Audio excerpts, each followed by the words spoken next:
वंशी विभूषितकरान्नवनीरिदाभात् पीताम्बरधर्णबिम्बफलाधरो पूर्णेन्दुसुन्दरमुखादरविन्दनेत्र कृष्णात् परं किमपि तत्त्वमहं न जाने।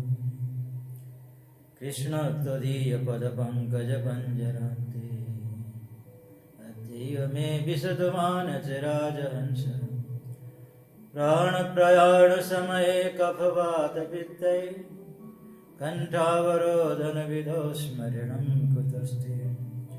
तेरी सत्ता के बिना हे प्रभु मंगलमूल पत्ता भी हिलता नहीं खिले न कोई फूल।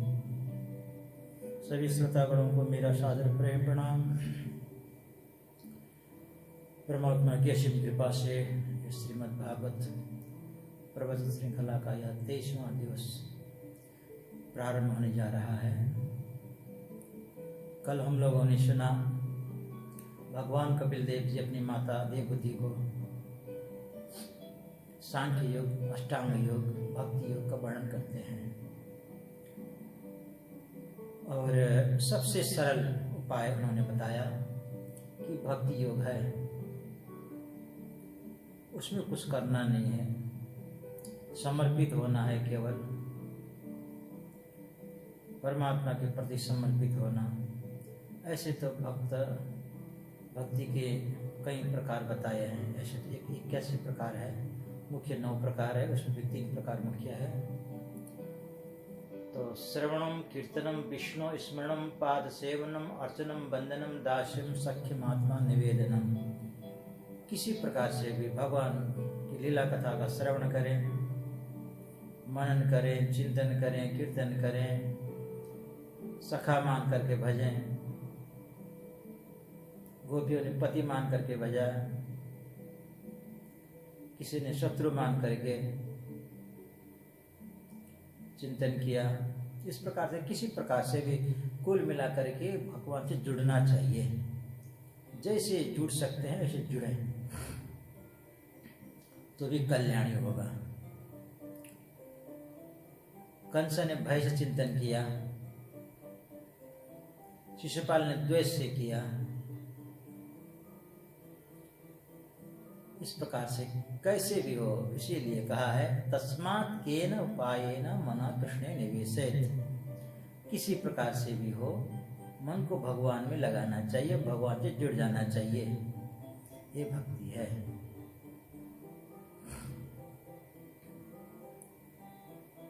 अब यहाँ पर बताते हैं कि जीव माता के गर्भ में किस प्रकार से आता है। पिता के माध्यम से माता के गर्भ में जाता है, उसके बाद में फिर किस प्रकार से बढ़ता है, ये भी सब बताया। बड़ा विज्ञान है यहाँ भी।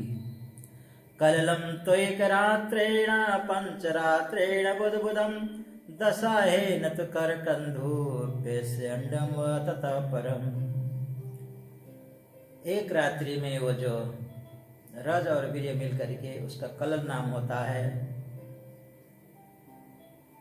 एक जेली जैसा बनता है, और 5 दिन में वो बुदबुद पानी में फफोला उड़ता है, उस प्रकार का होता है।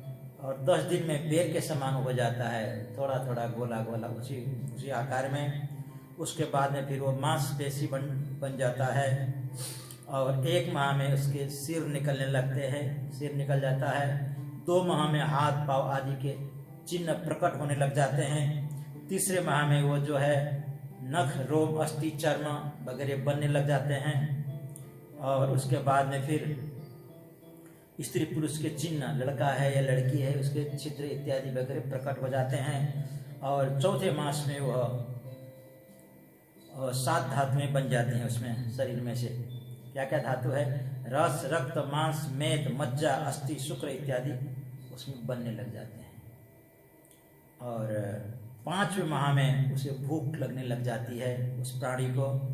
और 6ठे माह में वो झिल्ली से बेष्टित होकर के पेट के जो दक्षिण कुक्षी में वो पहुंच जाता है। और 7वें महीने में उसे ज्ञान होने लगता है कि मैं कौन हूँ। और वो जो माँ जो खाती हैं खट्टी मीठी, उससे उसे बड़ी पीड़ा होती है, बड़ी तकलीफ होती है, बड़ा पीड़ित हो जाता है, कुछ नहीं कर पाता है, उल्टा लटका हुआ है पेट में। और भगवान से प्रार्थना करता है, हे प्रभु मुझे इस नरक से निकालो, इस कष्ट से निकालो, मुझे निकालो प्रभु। बाहर निकल करके मैं ऐसा भजन करूँगा, इतना भजन करूँगा, भजन का ढेर लगा दूंगा, दोबारा इस नरक में फिर नहीं आऊँगा, फिर जन्म मरण के चक्कर में नहीं पड़ूंगा। पुनरपि जननम पुनरपि मरणम पुनरपि जननी जठरे शयनम। इसीलिए भज गोविंदम गोविंदम भज मूढ़मते प्राप्ते सन्निहिते करणे नहीं नहीं रक्षति डोक्रुय करणे। आदि शंकराचार्य जी भ्रमण करते हुए कहते हैं, काशी पहुंचे, कोई व्याकरण पढ़ रहा था, लघु सिद्धांत कौमुदी पढ़ रहा था, कोई पुस्तक है, ग्रामर है संस्कृत का। तो उन्होंने कहा कि अरे मूढ़ वृद्ध हो गया है, जर्जर हो गया है। कैसा है शरीर? अंगम गलितम पलितम मुंडम दशन बीनम जातम तुंडम वृद्धो याति गृहीत्वा दंडम तदपि न मुंचत्यासा पिंडम। उन्होंने कहा कि जर्जर हो गया है, शरीर हिल रहा है, डंडे के सहारे चल रहा है, आंखों में दिखने कम हो गया है, अभी भी लगा हुआ है, डुकरियां करने पड़ने, क्या करेगा? भज गोविंदम गोविंदम, गोविंदम को भज, उससे तेरा कल्याण होगा। फिर भी नहीं भजता है। कहते हैं कि लोग कहते हैं कि वृद्ध अवस्था में भजेंगे, कैसे भजेंगे? जो जीवन भर का अभ्यास है वही आएगा। इसीलिए अंत समय में तो क्या होता है बताया है, आंखों पे तनेगा जाला, नाक से बहेगा नाला, जरा जिंदगानी में खड़े खड़े वस्त्र में करोगे मल मूत्र त्याग, पड़े पड़े थूकते रहोगे पीकदानी में। भक्ति क्या करोगी जब शक्ति न रहेगी तब, श्याम नाम बोलने तुम्हारे बंद पानी में। अत योग योग से भोग से वियोग कर, भजन करिए भगवान का जवानी में। आंखों पे तनेगा जाला, आंख से दिखाई नहीं पड़ेगा, आंखें बंद हो जाएंगी, झिल्लियां आ जाएंगी आंखों में, नाक से बहेगा नाला, ये भी कंट्रोल नहीं होगा, इधर भी कंट्रोल नहीं होगा, उधर भी कंट्रोल नहीं होगा, किधर भी कंट्रोल नहीं होगा, पड़े पड़े थूकते रहोगे पीकदानी में। शरीर की इंद्रियां आउट ऑफ कंट्रोल हो जाएंगी, अपने हिसाब से चलने शुरू हो जाएंगी, जिसका जिधर द्वार है उधर से बहना शुरू हो जाएगा, तो भगवान का भजन नहीं हो पाएगा। इसलिए पहले से ही इस पूंजी को एकत्रित करें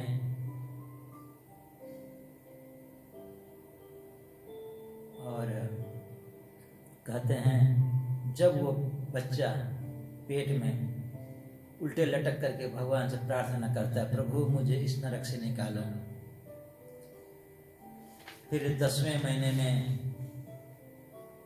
प्रसव वायु से धक्का से वो बाहर निकल आता है, फिर सब भूल जाता है, कहने लगता है कहाँ कहाँ कहाँ, मैं कहाँ तू कहाँ, ये सब भूल जाता है। फिर इसी संसार के चक्कर में पड़ जाता है, फिर भूख प्यास सताने लगते, नाना प्रकार के छोटे छोटे उसके कीटाणु काटते हैं, कहीं खुजली होती है, कहीं क्या दर्द होता है, माँ समझ नहीं पाती उसके दर्द कहाँ है, रोता है, कभी भूख से रोता है, कभी अपच होकर रोता है, कह तो नहीं पाता है कि मुझे भूख लगी है या अपच हो गया है, कहीं दर्द है, किस लिए रो रहा है पता नहीं।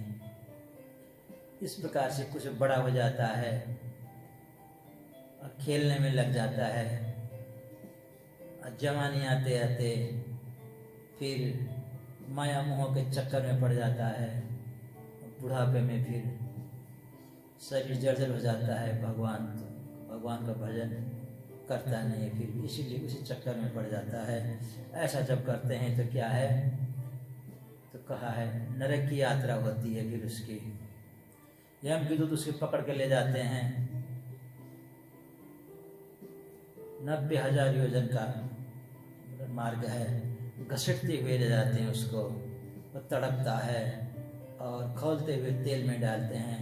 जैसा उसने कर्म किया है उसी प्रकार को उसको वहाँ फल मिलता है। जो जस करहि तस फल चाखा, जैसा किया है वहाँ जाकर पछताता है। सो परत्र दुख पावहि, सिर धुन धुन पछताही, कालहि कर्महि ईश्वरहि, मिथ्या दोष लगाई। कहता है कि समय नहीं मिला, अनुकूल नहीं था, या भगवान की ऐसी इच्छा रही, या कहता है कि मैं तो चाहता था, मेरा कर्म ही ऐसा था, नहीं हो पाया, इत्यादि इत्यादि बहाना बनाता है और नरक में चढ़ जाता है। अब यहाँ पर कथा आती है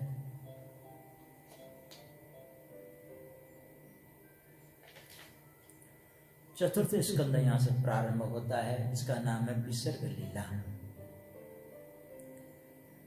मनुस्तु शतरूपायं तिस्र कन्या जगिरे, आकोतिर्देव होतिश्च प्रसूतिरिति विश्रुता। मनु महाराज की तीन कन्याएं थी, 2 पुत्र।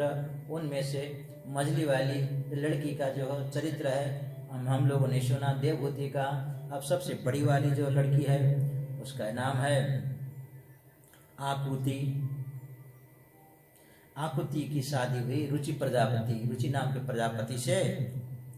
आकुति रुचय प्रादात, आकुति रुचय प्रादात मदपि भ्रातृमत्यम नृप, पुत्रिका धर्माश्रित्य शतरूपानुमोदित। मनु शत्रुपा यह जानते थे कि आकुति के गर्भ से साक्षात भगवान अवतरित होंगे, परंतु जिसको लड़की दे रहे थे, आकुति की शादी हो रही थी, उस रुचि प्रजापति को इसको पता नहीं था।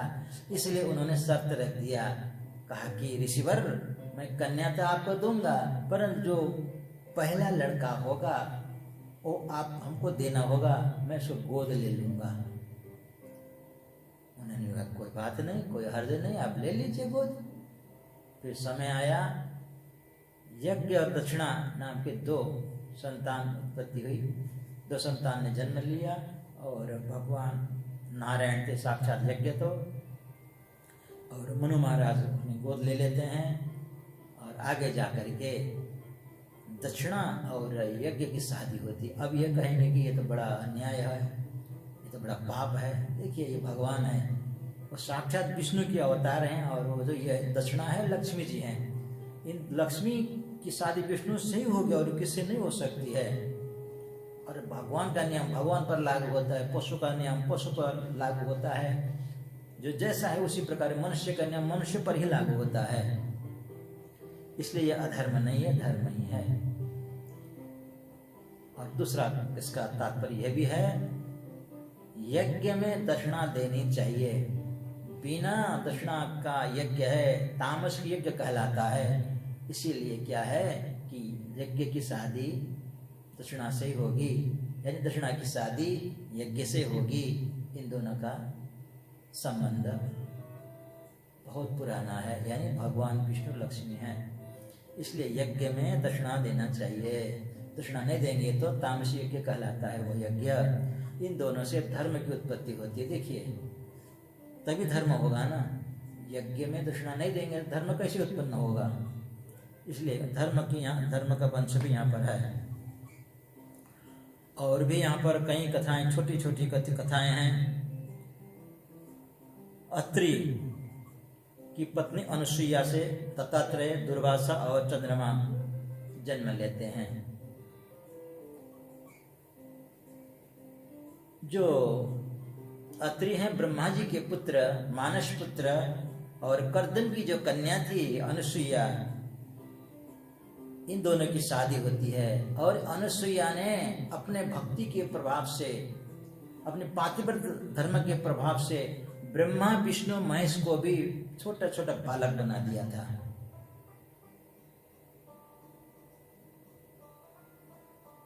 तो बहुत ही प्रभावशाली महिला थी, बहुत ही पतिव्रता।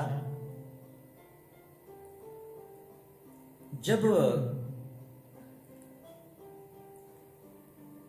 अत्रि ऋषि ने तपस्या की, खूब तपस्या की, तपस्या करके भगवान बहुत प्रसन्न हो गए। भगवान ने आकर कहा कि वरदान मांगो, तो संतान प्राप्ति के लिए उन्होंने वरदान मांगा था। परंतु जब वरदान देने के लिए आए थे, ब्रह्मा विष्णु महेश 3 आए थे, तो उन्होंने पूछा था कि महाराज मैंने तो एक ही की प्रार्थना की थी, एक ही का नाम लिया था, अब तीनों कैसे आ गए? तब तीनों ब्रह्मा विष्णु महेश ने कहा था हम तीनों एक ही हैं, नाम भेद से अलग हैं, इसलिए हम तीनों आए हैं और तीनों ही हम तुम्हारे पुत्र के रूप में अवतरित होंगे। ऐसा सुंदर वरदान दिया और चले गए। और कथा यहाँ पर बहुत अच्छी कथा है, उस कथा को ज़्यादा यहाँ वर्णन नहीं करूँगा, ये बाहर की कथा है, संबंधित कथा है। और बाद में जाकर के ब्रह्मा विष्णु महेश पुत्र के रूप में आते हैं, दत्तात्रेय दुर्वासा और चंद्रमा के रूप में प्रकट होते हैं। और जो सबसे छोटी कन्या थी उसका नाम था सती। सती का विवाह हुआ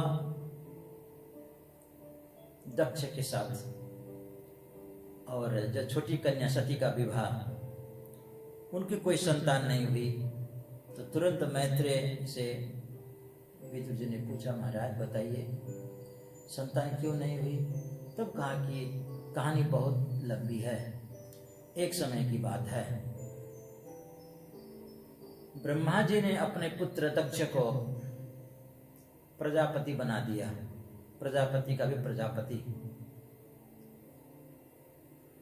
सबका अध्यक्ष बना दिया।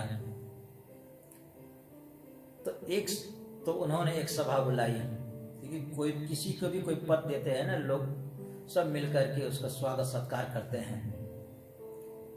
तो ऐसे हुआ, सभी देवता आए, बड़े बड़े ऋषि मुनि भी आए, भगवान शंकर जी भी गए थे, ब्रह्मा विष्णु भी, बड़ी सभा लगी थी। और अध्यक्ष जी आए, सबसे अंत में दक्ष आया। दक्ष ने देखा हो खचाखच हल भरा हुआ है, बड़े बड़े लोग हैं, बड़ा प्रसन्न हुआ और देख करके बड़ा उसका तो सिर उठ गया और बड़ा थोड़ा अहंकार भी आ गया। प्रभुता पाई का ही मद नाही, प्रभुता पाने पर किसी को मद नहीं आता है, उसमें मद आ गया। उसने देखा कौन कौन खड़े होकर मुझे सम्मान कर रहे हैं, सब खड़े थे, तो 3 लोग बैठे हुए थे। उन्होंने ढंग से देखा, एक तो ब्रह्मा जी हैं, एक विष्णु जी हैं, ये तो बड़े हैं, एक पिता हैं, एक पितामह हैं। परंतु शंकर जी को बैठे हुए देख करके बड़ा नाराज हो गया दक्ष। तो कहने लगा कि देखो भाई ये कैसा दृष्ट है, इसकी सभ्यता भी नहीं है, सभ्यता भी कहाँ से होती, कहाँ की अच्छे लोगों के साथ बैठता उठता बैठता नहीं है, भूत प्रेतों के साथ में इसका उठ बैठ है, सभ्यता कहाँ से आएगी इसको।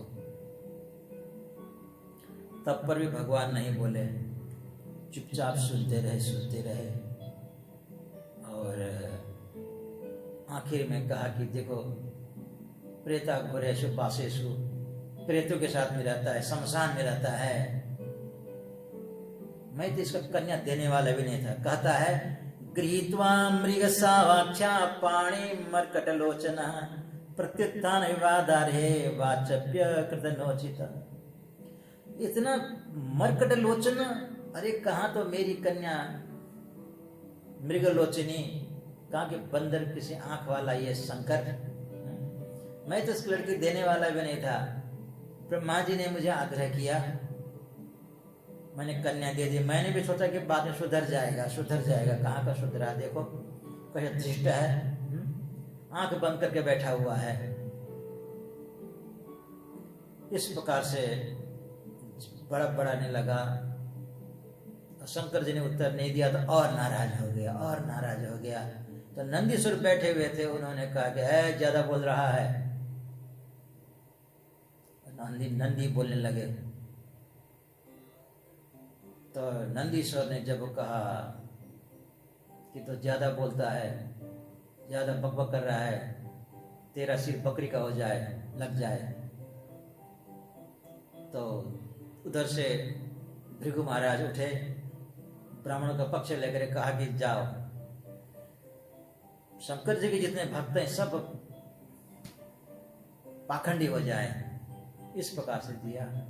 फिर इधर से सापा साप हुई, कहा कि हमको तुमने साथ दे दिया, मैं भी तुम्हें साथ देता हूं, जाओ, कलयुग में ब्राह्मण भिखमंगे हो जाएं। इस प्रकार से सापा होने लगी। और भगवान शंकर ने कहा कि चलो भाई, यहाँ ज़्यादा बैठेंगे ज़्यादा और कुछ गड़बड़ हो सकता है, चलो यहाँ से चलते हैं। भगवान शंकर जी चले जाते हैं और अपने कैलाश में जा कर के सानंद बैठते हैं, भगवान का भजन करते हैं। इस बात को उन्होंने अपनी पत्नी सती से नहीं कहा, परंतु दक्ष नहीं भूल पा रहा था। उसने विचार किया कि मैं कैसे इसको अपमानित करूं, कैसे अपमानित करूं, कैसे अपमानित करूं। यही मन में वो विचार करने लगा और उसने विचार किया कि चलो एक बहुत बड़ा यज्ञ मैं करता हूँ, यज्ञ करके सबको बुलाऊंगा, उसको नहीं बुलाऊंगा, शंकर जी को भाग नहीं दूंगा, उसका अपमान हो जाएगा, सब आएंगे वो नहीं आएगा तो ऐसे वो शर्मिंदा हो जाएगा। ऐसा विचार करके उसने कनखल में एक बहुत बड़ा यज्ञ का आयोजन किया। यज्ञ में लोग जाने लगे, आकाश मार्ग से देवांगनाएं गीत गाते हुए जा रही हैं, बड़ा सुंदर श्रृंगार करके। भगवान शंकर जी कैलाश में बैठे हुए हैं। माता सती ने देखा कि आकाश से स्त्रियां जा रही हैं, देवांगनाएं जा रही हैं। उन्होंने पूछा, अभी अजी कहाँ जा रही हो? अरे कहा कि तुम्हें पता भी नहीं है, तुम्हारे पिताजी के यहाँ बहुत बड़ा यज्ञ हो रहा है, तुम अभी तक गई नहीं। उनको बड़ा धक्का लगा सती को, मेरे पिताजी के यहाँ पर यज्ञ और मुझे बुलाया भी नहीं, मुझे पता भी नहीं, पर ये कहेंगे कि तो बड़ा मामला हो जाएगा, गड़बड़। फिर उन्होंने कहा कि हाँ मैं अभी जा रही हूँ, तुम लोग जाओ, मैं पीछे पीछे आ रही हूँ। इस प्रकार से उन्होंने वहाँ पर अपने बात को संभाल लिया। और भगवान शंकर जी जहाँ पर तपस्या करके बैठे थे, जा करके चरण दबाने लगी। भगवान शंकर जी ने देखा आज तो असमय में चरण दबा रही हैं, तो भोले बाबा ने कहा, देवी जी आज तो बड़ी सेवा हो रही है। तो उन्होंने कहा कि अरे पतिदेव, मैं तो सती स्त्री हूँ ना, तो इसलिए मेरा धर्म बनता है। तो उन्होंने शंकर जी ने कहा, ज्यादा ही धर्म निभा रहे हैं, बताओ क्या बात है। तब कहा उन्होंने, प्रभु हमारे आपके ससुर जी के यहाँ पर एक बहुत बड़ा यज्ञ होने जा रहा है, यज्ञ हो रहा है। प्रजापतेस्ते ससुरस्य साम्प्रतं निर्यापितो यज्ञ महोत्सव किल वयं च तत्राभिसराम भामते यद्दर्थितानि विबुधा व्रजन्ति।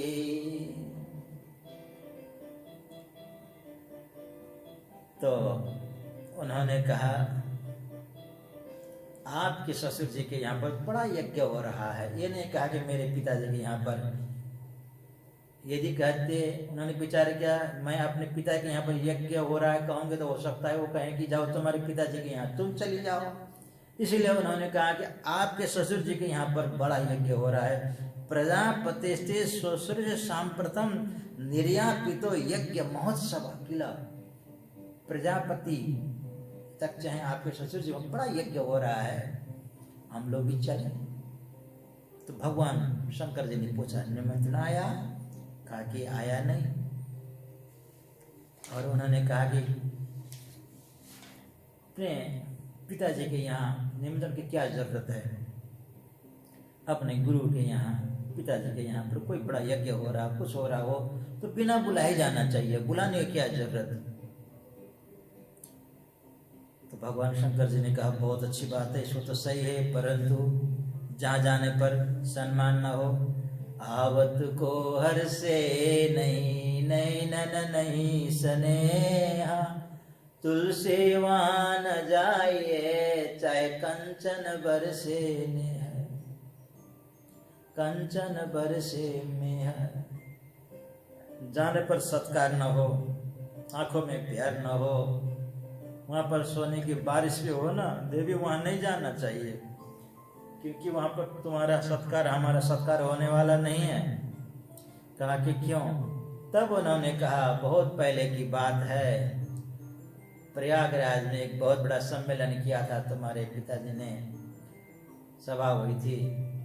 जब तुम्हारे पिताजी सभा में प्रवेश हुए, मैंने खड़ा हुआ, मैंने उठा तो बहुत कुछ उन्होंने बुरा भला कहा, नाराज हो गए थे, बहुत नाराज हो गए थे, और उसी का बदला लेने के लिए, अपमान करने के लिए उन्होंने यज्ञ किया है। कोई धार्मिक प्रयोजन नहीं है देवी, यह तो हमारा अपमान करने के लिए यज्ञ हुआ है। क्योंकि उन्होंने तब तक छुपाए रखा, कहा नहीं।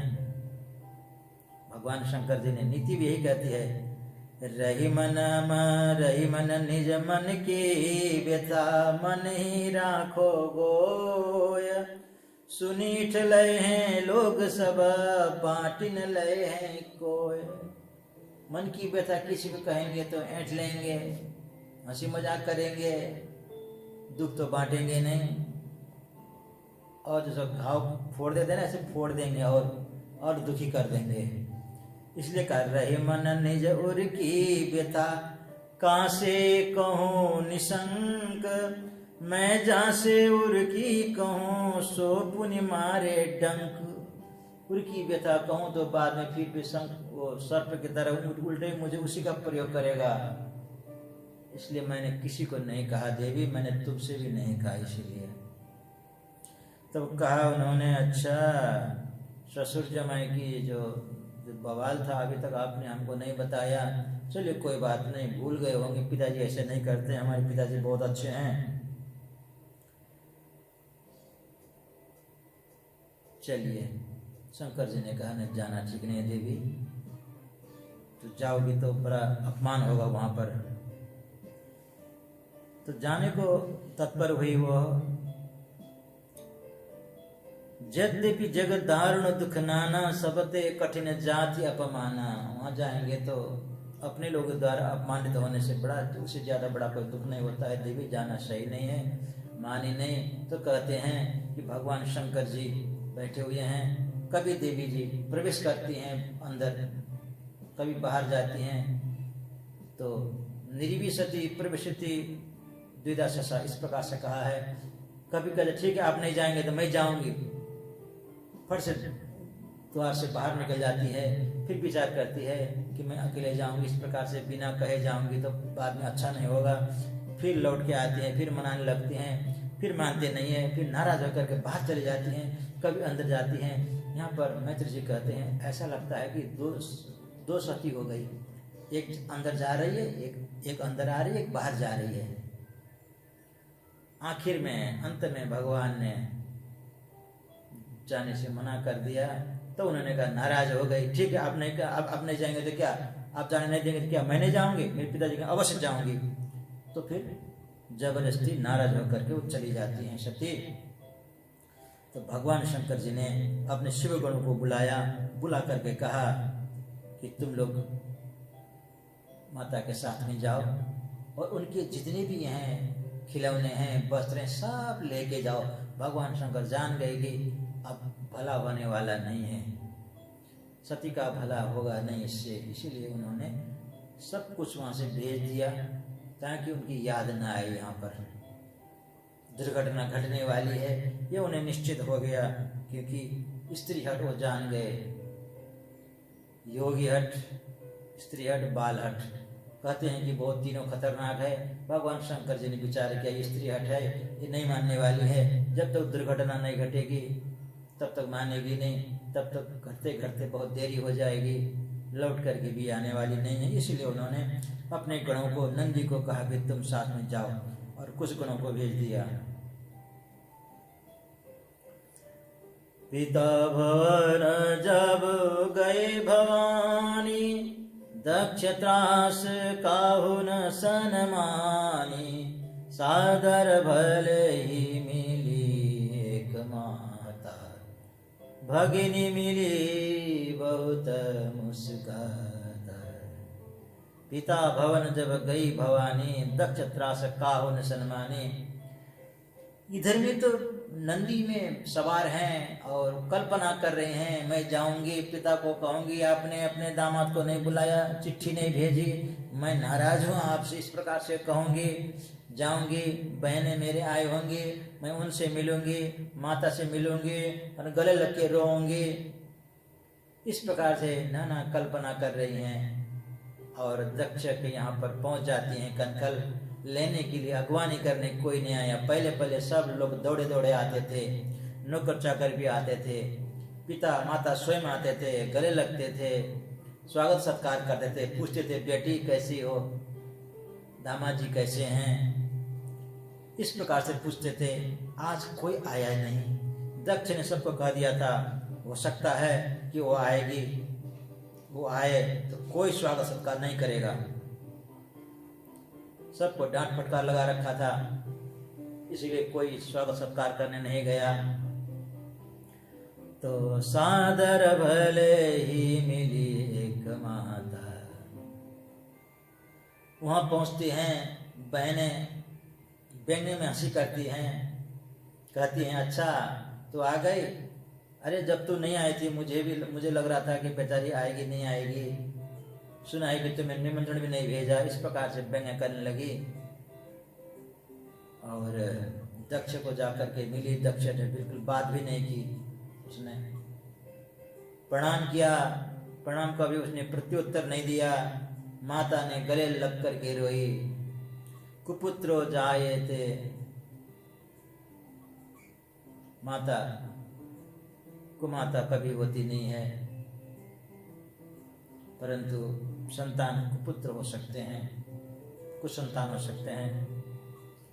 कुपुत्र जायेत क्वचित् विकुमाता न भवति, तो माता ही होती है। गले लग के मिली है, खूब रोई बेटी, मैंने बहुत समझाया तुम्हारे पिता को, वो माने नहीं, तुमने आकर के अच्छा नहीं किया, तुम्हारा यहाँ सम्मान नहीं होगा, तुम्हारा बड़ा अपमान होगा।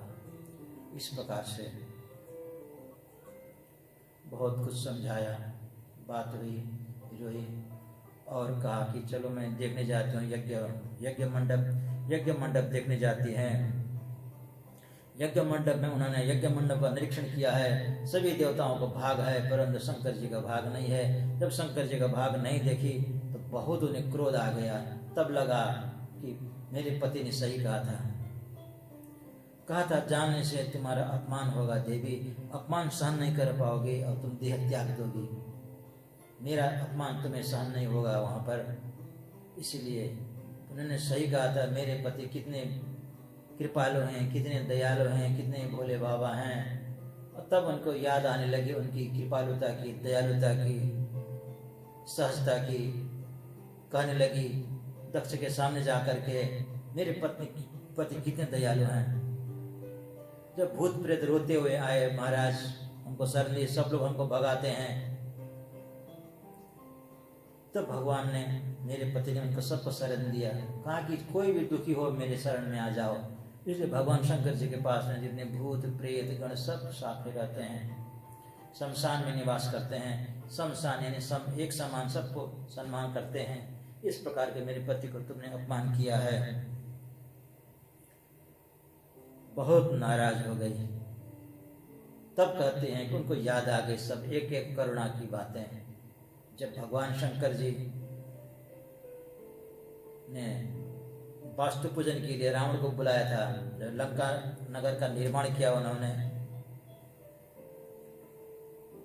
तो वास्तु पूजन के लिए उस समय सोचा कि सबसे बड़ा विद्वान कौन है, कहा कि रावण है, तो रावण को बुलाते हैं।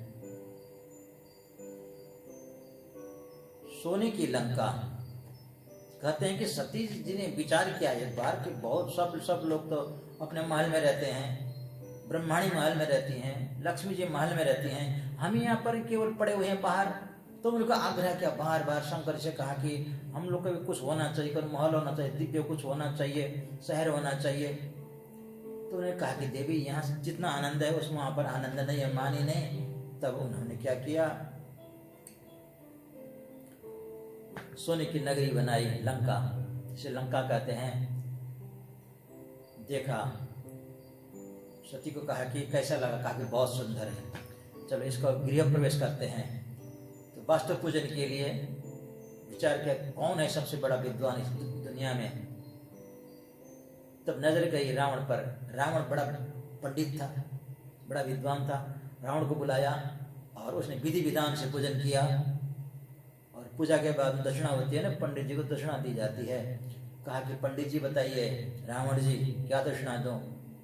तो उसने कहा कि ऐसा कर दक्षिणा में ये लंका हमको दे दीजिए। तो वो याद कर रही हैं कितने दयालु, ने कहा कि ले जाओ। तब उसने फिर कहा कि महाराज और एक काम, इतना अच्छा नगर है, मैं हूं, आप तो वहां रहेंगे, इतनी सुंदर आपके बगल में नारी है, इस नगर के लायक है, ये भी हमको दे दीजिए। शंकर जी ने कहा ये भी ले जाओ। कहा कि इतने दयालु मस्त तो फिर कंधे में डाल के वो ले जाने लगा, ढोने लगा। उसने भगवान विष्णु जी का स्मरण किया। विष्णु जी आए। विष्णु जी ने कहा अरे रावण क्या कर रहे हो, किसको ले जा रहे हो। कहा कि ये सती है, भगवान शंकर जी की पत्नी, मैंने इसको दान में ले लिया। अरे पागल, भगवान शंकर जी सती को साथ में लेके चलते हैं, अरे छुपा के रखा है, उसकी दासी है, उसके शरीर से तो, सती के शरीर से तो खुशबू आती है, इसके शरीर से दुर्गंध निकलती है। उससे उन्होंने दुर्गंध छोड़ दिया, देखा कि वास्तव में बड़ा दुर्गंध है, अरे ये तो दासी है, उसने उसको छोड़ दिया। इस प्रकार सती बच गई। वो कहते कि मेरे पति कितने दयालु हैं, कितने कृपालु हैं, उसको तुमने अपमानित कर दिया। समुचित सती भयो अति क्रोधा, बहुविध जननी की न प्रबोधा। समझ करके बहुत क्रोध आ गया। कहा कि तुम मुझे, मेरे पति जब मैं लौट के जाऊंगी तो हे दाक्षिणी कह के बुलाएंगे, तुम्हारे शरीर से मेरा इस शरीर का जन्म हुआ है, इसलिए मैं इस शरीर को रखूंगी नहीं। ऐसा कहकर कुपित होकर के शरीर त्यागना चाहती हैं। उसी समय सब लोग सांत्वना करना चाहते हैं। उनकी माता भी आती है। माता ने बहुत समझाया, मानी नहीं। तब आखिर में उन्होंने योगाग्नि जला करके प्रकट करके शरीर को समाप्त कर दिया। और सावधान करते हुए कहा, सुनो सभासद सकल मुनिंदा, कही सुने जिन शंकर निंदा। सुफल तुरत लभव सब काहू, भली भांति पछिताव पिताहू। हे सभासदों सुनो, जिसने मेरे पति की निंदा की है और समर्थन किया है, वो सब भली भांति फल भोगेंगे। और सो फल तुरंत लभ सब काहू, तुरंत तुमको सबको फल मिलने वाला है। और मेरे पिता भी बहुत पछताएंगे। तो अस कही जोग अगनितन जारा, भयों सकल मका हाहाकारा। इस प्रकार से भगवान शंकर जी का ध्यान करते हुए हाथ जोड़ी, हे प्रभु मैं जन्म जन्म में आपकी अर्धांगिनी रहूं। मैंने इस समय मैंने आपका अपराध किया, मानी नहीं, उस गलती का मैं ये फल भोग रही हूँ। इस प्रकार कहा करके उन्हें योगाग्नि प्रकट किया शरीर में से, और शरीर को वहीं पर जला दिया और खत्म हो जाती है। जो